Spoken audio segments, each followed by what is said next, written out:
If you want even more NFL Draft videos right here on our NFL Draft YouTube channel by Zachria Sport. Simply like today's video for me, please and thank you. Mel Kiper has dropped his updated 2025 quarterback rankings, so I wanted to break him down and give my own thoughts on the players.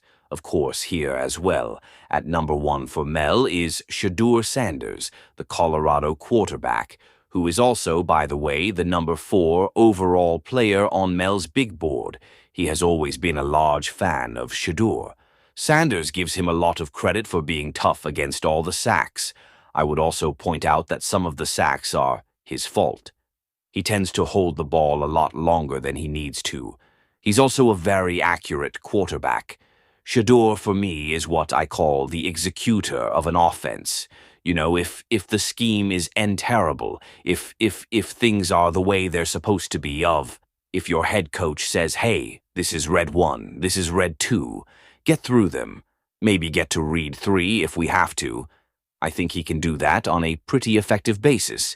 He's accurate, got a quick release. The overwhelming physical skill set. It's not great. I know he's listed at 215. He'll probably be 215 at the combine, and he ain't going to test CU. I think that will be water weight, kind of like Bryce.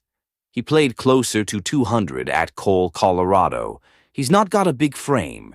He's not an elite dual threat. He can move. He's not statue, but the physical skill set isn't overwhelming. A Cam Ward also doesn't have the same overwhelming physical skill set, but he demonstrates a little bit more mobility and a little bit more arm angle stuff. You know, the extreme example is Matthew Stafford, I think, could throw the ball backwards somehow, and it would go forward. Like, he's got unbelievable arm flexibility and angles that he can deliver. He's had some ball security issues in the past. That is a valid red flag. He holds the ball too long. He is a creator on offense, sometimes a creator on defense as well, where he makes mistakes and is inclined to hold the ball too long, force a bad throw, get picked off, but he makes plays happen. You know, if you're running a Shanahan-style system, maybe you're more interested in Shedeur Sanders. If you're trying to get someone to generate big plays for you, Giants DCAM stands out to me overall for this 2025 quarterback class.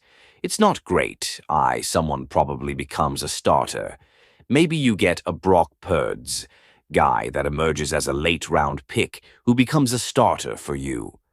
For me, Sanders and Ward are very clearly the top of the class, and there is a draft order or a drop-off.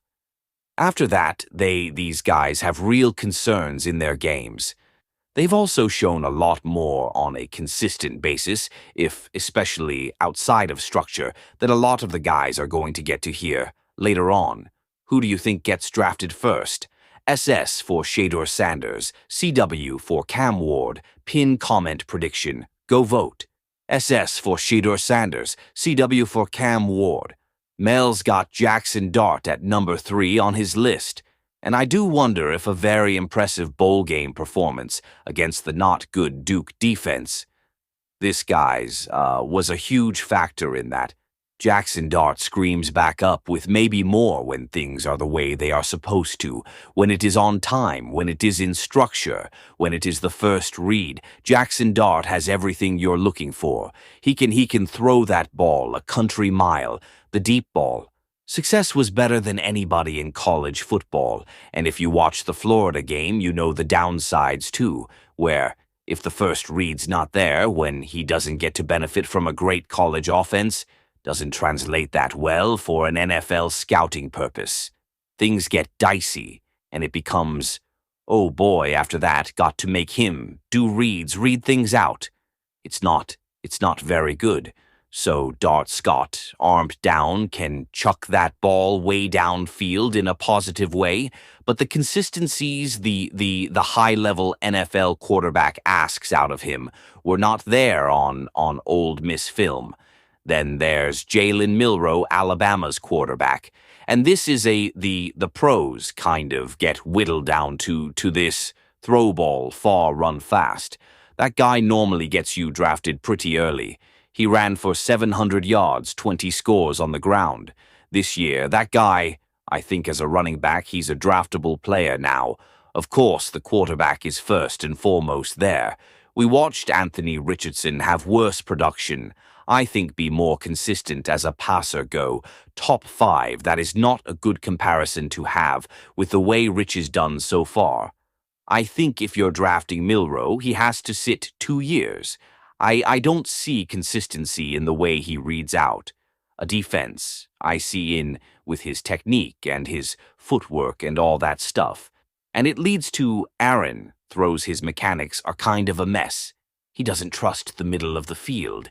It's not good. There's like shades of Malik Willis, where Willis just would not pull the trigger on things over the middle, and that made Mike Rivel hate him, by the way. The physical skill set from an arm strength mobility perspective is better than